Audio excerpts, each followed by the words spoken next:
Hey, what's going on, guys? This is Derek again from Strive, and today we're going to go over what the plan for this week is going to end up becoming, and that is snacking. Many people, they think they're clean eating, they were getting great results before, or they think they are on point, and in reality they are not. And usually it's because of two things. A, the mindless snacking, where I'm not really paying attention to the portions. You know, I grab a handful of nuts for lunch, or a handful of nuts here, handful of nuts here, and just because you're hungry and you want something to eat. So there's no control. Okay, so you have no idea actually how much you're eating. In reality, you're eating a lot more than you actually think. And secondly is the fats. Okay, sort of goes along the same thing. Okay, the snacks go a long way. They're constantly snacking, as well as fats. Okay, so you can, if you're not doing the right portion size with those two things, you end up eating a lot more than what you actually think. And a lot of times making that small little tweak will end up getting you great results. This week we're going to go over that mindless snacking and how to counteract that. All right. First things first, you need to figure out if that is actually you. All right, and what it is it's that mindless margarine. Okay, so I don't really think about all those things that I eat throughout the day. And all those things add up to a certain amount. Okay, so if you're not thinking about that, in reality, if you think you're eating 4 meals a day and in reality you're eating 8 because you have 4 other snacks, you're eating a lot more than what you actually think. All right, so are we doing it or are we doing it not? All right, so really the biggest thing is logging what you actually eat.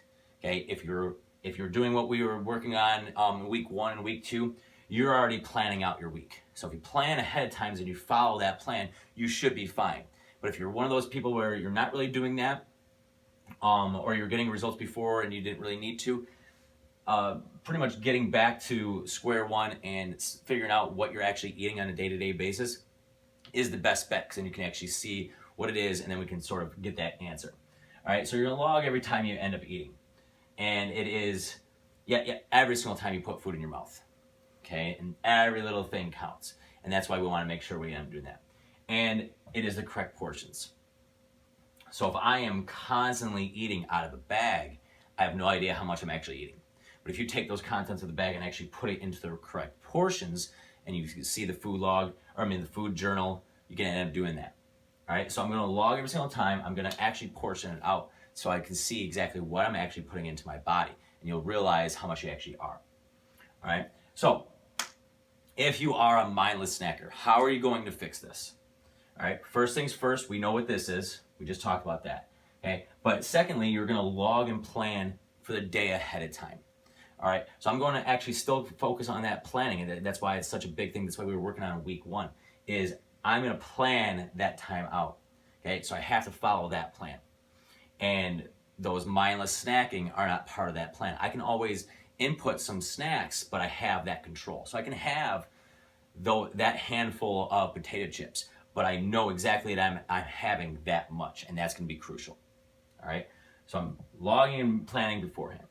Second thing, if I'm always constantly hungry, and that's why I'm always snacking, I'm going to make my snacks into meals. Okay, a lot of times your meals you might not be eating enough, and so that's why you're always hungry, and that's why you're craving, that's why you constantly snack. So instead, I'm going to focus on making all my meals complete. So if you look on your food, your food meal plan template, and you look at your plan and your food log, you can figure out what are you actually missing. Majority of the time, if you're constantly hungry or you're craving everything, you're not eating enough protein, you're not eating enough veggies. Both those things fill you up and they give you all those nutrients. So more than likely, those things are what's missing into your plan. Okay. So how do I make my snacks into meals? Well, if I'm just having a handful of carrots for a snack midday, those are veggies. Yeah, it's awesome. What are you missing? You're missing a healthy fat and you're missing protein. So how can I make that snack into a meal? Well, I just add those other macronutrients, just like my plan says. So I might have that paired up with a protein shake and some nuts. Okay, there's my fat, there's my veggie, there's my protein. Boom, now I have a complete meal. I'm eating more, and now I'm not gonna mindlessly snack an hour later because I'm filling up my body. Okay, So those are how we can sort of counteract that. First things first is, are you a mindless snacker? Okay, if you're not getting results and you feel you're really, really consistent, more than likely you are. So now it's sort of you have to come to terms with what actually is happening. You do need to start doing that food log first to make sure that we are actually doing it. It doesn't have to be every single day, but really think about what's going on a day-to-day basis.